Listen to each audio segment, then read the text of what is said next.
siang, selamat malam semuanya. Kami dari kelompok Hakikat Negara.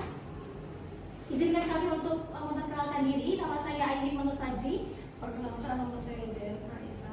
Nama saya Sherlyn. Saya Adelina Tulia. Saya Natsya. Saya Stefaniko. Dan nama saya Elin Felipa. Kami akan menampilkan materi dari kelompok kami dalam 3, 2, 1. Negara adalah organisasi yang terbentuk untuk mengatur kehidupan bersama dan menciptakan keteraturan, keamanan, serta kesejahteraan bagi masyarakatnya. Hakikat negara terletak pada perannya sebagai pengatur dan pelindung, dengan otoritas tertinggi yang diakui dalam suatu wilayah tertentu.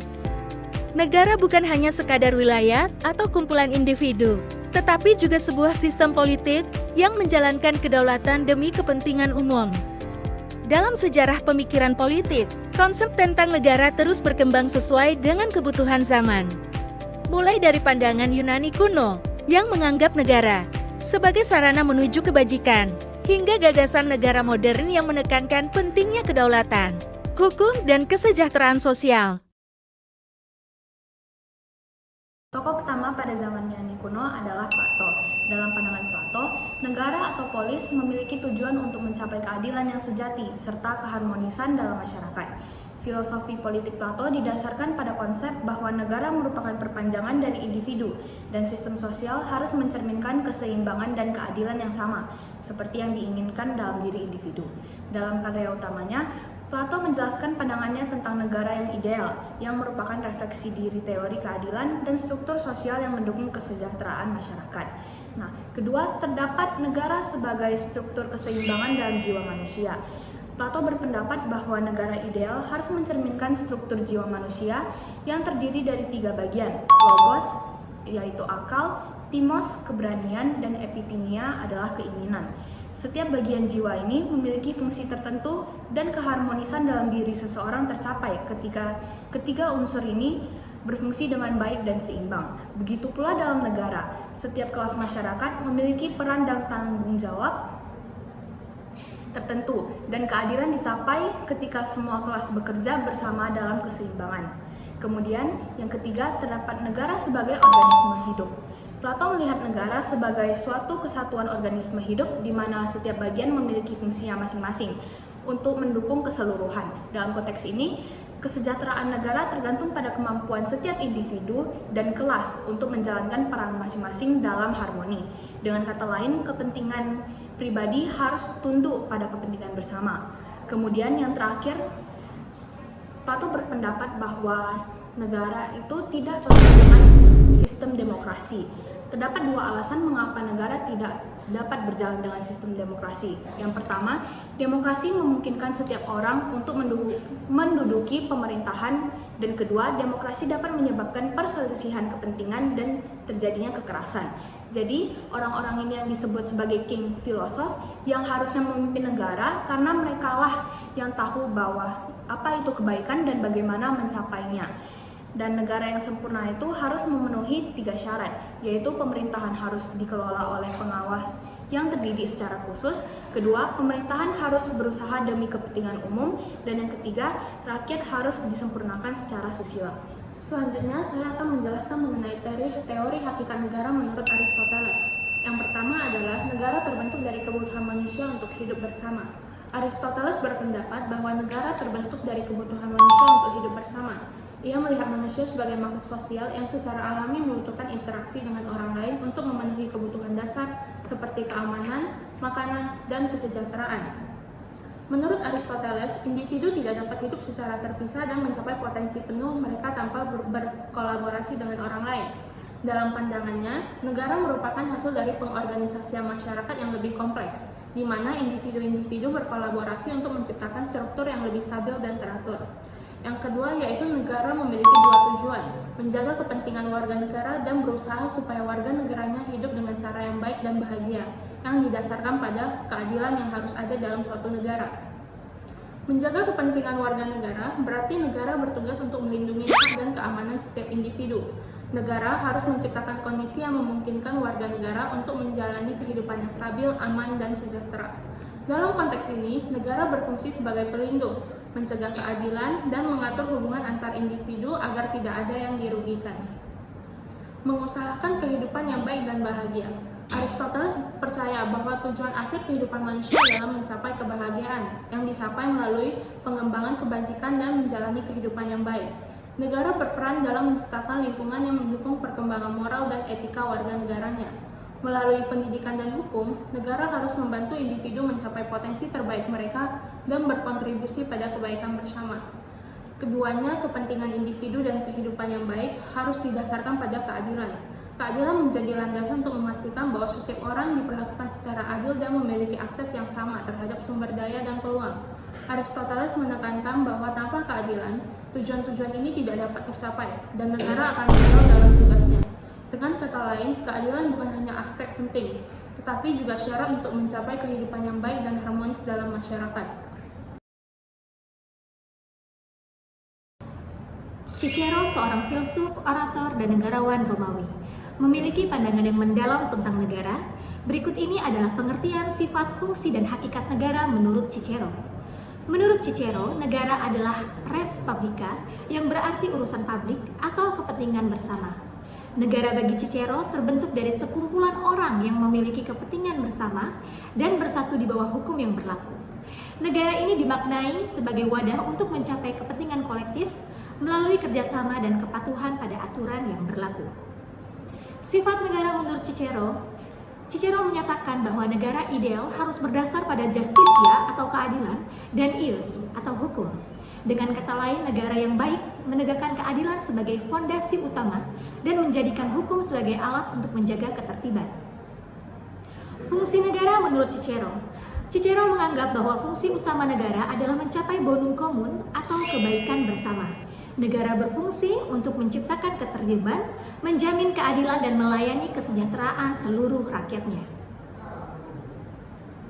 Hakikat negara menurut Cicero adalah kerjasama antar warga yang diikat oleh hukum dan keadilan.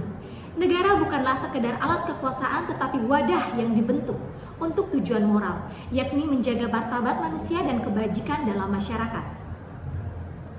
Pandangan Cicero tentang negara masih relevan karena menawarkan perspektif bahwa negara harus didirikan di atas dasar keadilan, hukum, dan kerjasama untuk mencapai kesejahteraan umum.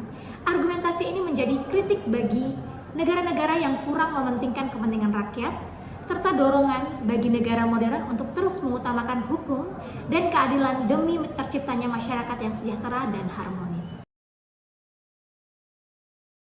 Oke, selanjutnya ada hakikat negara menurut Agustinus. Terdapat 6 poin. Yang pertama, negara bersifat teologis. Negara bersifat teologis menurut Agustinus berarti bahwa negara harus berada di bawah otoritas dan nilai-nilai agama, khususnya ajaran Kristen. Dalam karyanya yaitu The City of God, Agustinus membedakan antara kota Tuhan dan kota dunia, di mana kota Tuhan melambangkan masyarakat yang hidup sesuai kehendak Tuhan, sedangkan kota dunia berfokus pada kepentingan duniawi. Ia menekankan bahwa keadilan dan moralitas dalam masyarakat harus bersumber dari prinsip-prinsip ilahi, menjadikan negara sebagai entitas yang tidak dapat berdiri sendiri tanpa pengaruh teologi. Lanjut, yang kedua, negara sebagai institusi duniawi yang lahir dari kejatuhan manusia ke dalam dosa. Santo Agustinus mengembangkan konsep dua kota, yaitu Civitas Dei yang biasa disebut negara Tuhan dan Civitas Terrena yang biasa disebut negara duniawi, yang muncul dari kejatuhan manusia ke dalam dosa. Negara duniawi yang dipenuhi egoisme dan konflik diperlukan untuk menjaga ketertiban di tengah kekacauan. Sementara itu, negara Tuhan adalah tempat kedamaian dan keadilan sejati dicapai melalui cinta kepada Tuhan. Agustinus berargumen bahwa krisis moralitas dalam masyarakat menyebabkan keruntuhan dan hanya melalui pengembalian kepada nilai-nilai moral yang benar, manusia dapat mencapai kehidupan yang harmonis. Lanjut, yang ketiga, ada negara adalah alat untuk menahan kejahatan tetapi tidak bisa memberikan keselamatan sejati. Maksud dari negara adalah alat untuk menahan kejahatan tetapi tidak bisa memberikan keselamatan sejati menurut Agustinus, terkait dengan pandangannya tentang moralitas dan kebijaksanaan dalam pemerintahan. Agustinus percaya bahwa keruntuhan Imperium Romawi tidak disebabkan oleh kelemahan fisik, melainkan oleh krisis moralitas internal. Ia menggunakan istilah libido nocendi, yaitu nafsu menyakiti, dan libido principandi, yaitu nafsu untuk memeras atau korupsi untuk menggambarkannya. Oleh karena itu, ia menekankan perlunya mengembalikan moralitas ke dalam politik untuk mencegah kejahatan dan meningkatkan keadilan. Jadi menurut Agustinus, negara dapat berfungsi sebagai alat untuk menahan kejahatan, tetapi tidak akan memberikan keselamatan sejati karena kejahatan timbul dari kerusakan moralitas dan kecacatan dalam ciptaan. Baiklah, tokoh kedua yaitu Thomas Aquinas. Pertama, itu negara merupakan perwujudan dari manusia sebagai makhluk sosial. Thomas Aquinas setuju dengan Aristoteles bahwa manusia adalah makhluk sosial atau zoopolitikon yang tidak dapat hidup sendiri. Bagi Aquinas, negara ada karena kebutuhan manusia tersebut untuk hidup bersama dalam masyarakat yang terorganisir. Sehingga dalam masyarakat ini, hukum dan otoritas diperlukan untuk mencapai kesejahteraan umum dan ketertiban. Dengan begitu, keteraturan dalam kehidupan sosial manusia dapat tercapai. Kemudian poin kedua, yaitu negara bertujuan untuk memberikan kebahagiaan pada manusia dengan mencapai kesempurnaan abadi sesuai dengan syarat agama. Kebahagiaan di sini tidak hanya dalam konteks duniawi, tetapi juga dalam kaitannya dengan tujuan akhir manusia, yang dimana kesempurnaan abadi ini sesuai dengan syarat-syarat agama. Jadi Aquinas melihat negara sebagai instrumen yang membantu manusia dalam perjalanan menuju keselamatan yang selaras dengan ajaran gereja. Kemudian ketiga, yaitu sistem monarki. Dalam pemikiran Aquinas, monarki dianggap sebagai bentuk pemerintahan yang ideal, mirip dengan pemikiran Aristoteles yang menganggap bahwa pemerintahan oleh satu orang yang bijak adalah bentuk terbaik yang pemerintahan. Namun Aquinas menambahkan elemen moral dan religius, di mana seorang raja harus memerintah tidak hanya berdasarkan kebijaksanaan, tetapi juga berpegang pada hukum dan kebaikan moral. Saat ini saya akan menjelaskan beberapa poin utama dari teori Karl Marx. Yang pertama adalah materialisme historis. Jadi menurut Marx, sejarah manusia ditentukan oleh perkembangan kekuatan produksi material. Ini berarti bahwa perubahan ekonomi memengaruhi perubahan dalam struktur sosial, ideologi, dan politik. Dalam teori ini, Marx memandang bahwa konflik kelas atau antara kelas penguasa dan kelas pekerja menjadi motor penggerak utama sejarah. Yang kedua ada teori kelas dan konflik kelas. Jadi Marx ini berpendapat bahwa masyarakat kapitalis terpecah menjadi dua kelas utama, yaitu borjuis atau pemilik modal dan proletar atau pekerja. Konflik antara keduanya terjadi karena borjuis memiliki alat produksi dan kekayaan, sedangkan proletar bekerja untuk mereka dalam kondisi yang mengeksploitasi. Nah, yang ketiga ada alienasi. Jadi Marx ini mengungkapkan bahwa pekerja mengalami alienasi dalam masyarakat kapitalis karena mereka tidak memiliki kendali atas proses produksi atau hasil dari pekerjaan mereka. Mereka bekerja sama semata-mata untuk mendapatkan upah, bukan untuk kepuasan atau pengembangan diri. Oke, baik. Jadi di sini saya akan menjelaskan sedikit teori yang dikemukakan oleh Max Weber. Yang pertama itu ada negara sebagai alat kelas yang berkuasa untuk menindas kelas lain. Menurut Max Weber, negara adalah institusi yang memegang monopoli atas kekerasan sah dalam wilayah tertentu. Namun, ia tidak melihat negara sebagai alat-alat kelas berkuasa untuk menindas kelas lain. Sebuah pandangan yang lebih khas dalam teori Marxisme, di mana Karl Marx memandang negara sebagai instrumen kelas borjuis untuk menindas kelas pekerja. Nah, Weber lebih menekankan pada birokrasi, otoritas, dan legitimasi sebagai inti peran negara. Menurutnya, kekuasaan negara bergantung pada kemampuannya memperoleh legitimasi dari masyarakat melalui 3 tipe otoritas. Yang pertama, tradisional. Yang kedua, karismatik. Dan yang ketiga, rasional legal. Bagi Weber, legitimasi inilah yang memungkinkan negara mengontrol masyarakat, bukan penindasan terhadap kelas tertentu. Nah, yang kedua ada negara merupakan suatu masyarakat yang mempunyai monopoli dalam menggunakan kekerasan fisik secara sah dalam suatu wilayah.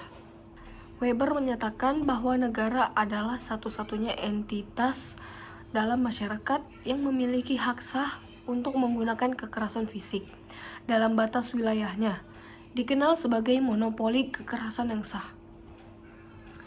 Monopoli ini mendefinisikan otoritas negara untuk menegakkan hukum dan menjaga ketertiban melalui aparat seperti polisi dan militer.